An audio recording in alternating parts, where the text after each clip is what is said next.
Hello friends, this is Jim here with Science Talk, and in this video I want to share some news that's probably really not a surprise to people paying attention, and namely that the planet is now cannot avoid minimum 2 degrees C hotter than pre-industrial revolution times.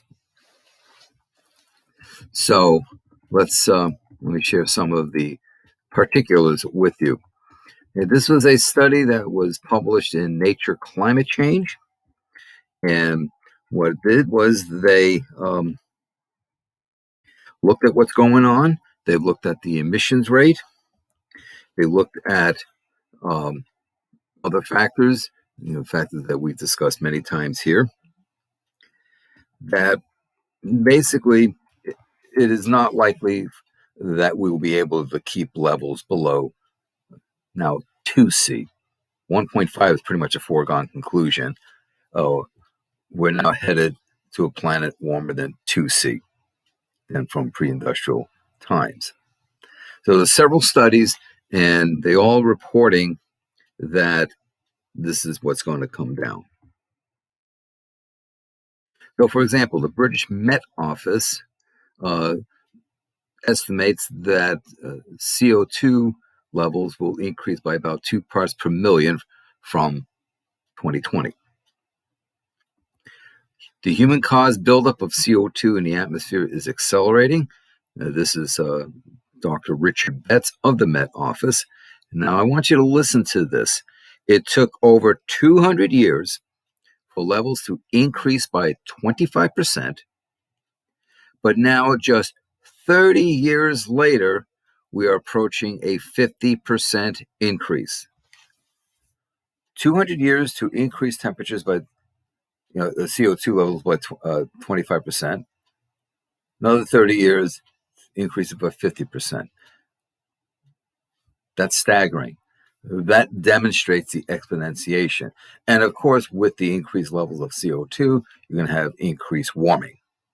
Right? That is well established science that temperature responds proportionally to increases or decreases in CO2 levels.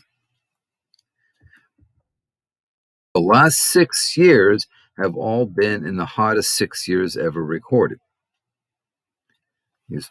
I was thinking it was 5 of the hottest years in the last 6 years. Now it turns out all 6 years, the last 6 years have been the hottest.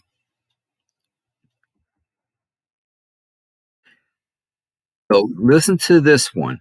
The last 6 years was 0.6 degrees Celsius warmer than the average for the years 1981 to 2010. It is fully 1.25 degrees C above the average from 1850 to 1900.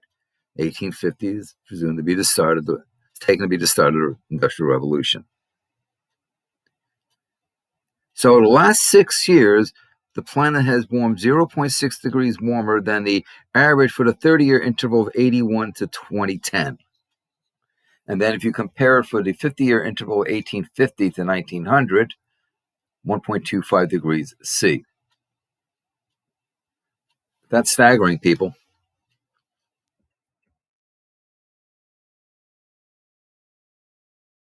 So Carlo Buontempo, who is the director of Europe's Copernicus Climate Change Service, states that it is no surprise the last decade was the warmest on record and is yet another reminder of the urgency of ambitious emissions reduction to prevent adverse climate impacts in the future. And good luck with that. Carbon dioxide is durable. It stays in the atmosphere, and each year's emissions are added to those of the previous year. If we want to keep below 1.5, not happening. If you want to keep below 2, then the nations must do something about greenhouse gas emissions. No way about it.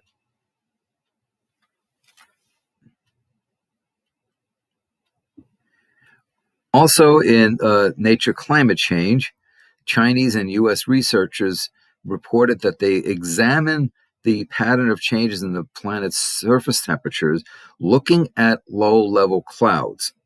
Low-level clouds have a tendency to reflect heat back into space. They see regions that have yet to warm but must do so sooner or later to raise average global temperatures to levels so far not accounted for. In other words, they're seeing that even these areas with the low-level clouds, they're starting to see some warming.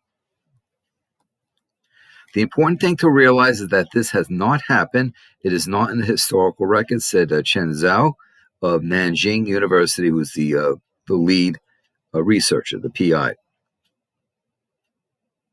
After accounting for this effect, the estimated future warming based on historical record would be much higher than previous estimates.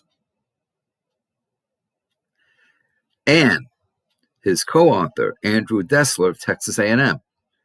The bad news is our results suggest we have most likely already emitted enough carbon to exceed 2 degrees C. So when Dr. Mann says, if we go to zero emissions right now, we can keep it no more than 2C, these researchers would beg to differ. And again, that whole notion of, all emissions stopping, going to zero emissions will prevent further warming, that's not what the physics is telling us. A good analogy would be, let's say you have one of those big cargo ships, with those huge containers on there, and it's out at sea. It's approaching a port, to offload those container boxes. They cut their engines some 5 or more nautical miles out. They just cut their engines, and they coast in. So, because with those big ships there, you don't want to throw it into reverse because you'll just rip up the drive shafts and all that kind of stuff there. But that's how much momentum. This is what thermal inertia is, people. It's heat momentum. And it cannot just be switched off like a light bulb switch. It just cannot. So, I just want to share a couple quick little things with you and that's the telling thing. We put enough carbon in the system that we're going to blow past 2C.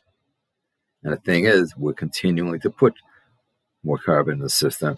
So we're going to probably blow past 3, 4, 5, 6, etc. until humans go extinct. Thank you for your time. Hello, folks. This is Jim here with Science Talk, asking you to please subscribe to my channel and to inform others of my channel and of the work that I do. Please share to social media platforms that you use. Also, as a reminder, don't forget to click the bell so that you know when I load up more videos. Finally, I ask that you support the work that I do by becoming a patron at patreon.com. Details in the description box below. Thank you for your support.